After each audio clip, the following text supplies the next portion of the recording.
आपका है। आने वाला समय इसके लिए आपकी आराधना करेगा। अगर आप इन बच्चों को इस अभियान के साथ जोड़ करके प्रधानमंत्री जी के विजन के अनुरूप अपने कार्यक्रमों को आगे बढ़ाते हैं, एक एक पैरामीटर को आप लागू कर रहे हैं, तो इसका लक्ष्य पूरा हो जाता है। हमारा प्रयास होना चाहिए आंगनबाड़ी केंद्र, बाल वाटिका भी बने और वहां पर हम लोग एक किचन गार्डन की भी व्यवस्था करें। व्यवस्था हो, हमें उस प्रकार की व्यवस्थाएं करनी पड़ेगी। हम उस अभियान के साथ जुड़े, एक मॉडल बना के देखें। और मैं तो विभाग से कहूंगा कि स्वस्थ बच्चों की 1 से लेकर 3 से लेकर 5 वर्ष के 1 से 3 के बीच में और 3 से 5 के बीच में हर ब्लॉक स्तर पर स्वस्थ बच्चा प्रतिस्पर्धा भी होना चाहिए। कौन बच्चा स्वस्थ है, स्वास्थ्य के मानक क्या हो सकते हैं, स्वास्थ्य विभाग के साथ बातचीत करते हुए और फिर उसकी प्रतिस्पर्धा होनी चाहिए।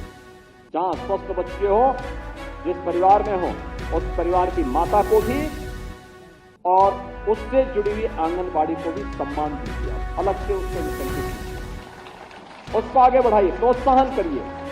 साल में 2 बार इस कार्यक्रम को करिए, या नहीं तो इस जो प्रधानमंत्री जी ने सितंबर मास को पोषण मास के रूप में, राष्ट्रीय पोषण मास के रूप में आगे बढ़ाया है, इसी मास में इस प्रतियोगिता को करवा करके उन्हें सम्मानित करने का काम करना चाहिए। ये बड़ा अभियान होगा, इस अभियान को हमें आगे बढ़ाना चाहिए और उन सभी पैरामीटर को हम आगे बढ़ाने की कार्रवाई करें और लक्ष्य निर्धारित करें, कितने कुपोषित बच्चे एक एक को, और फिर उन तक हमारी पहुंच बराबर हो, उन तक हम पहुंच सकें, उन कार्यक्रमों के साथ हम जुड़ सकें। अगर एक कार्यक्रम होगा तो राष्ट्रीय कार्यक्रम होगा, विकसित भारत की संकल्पना को साकार करने का कार्यक्रम होगा।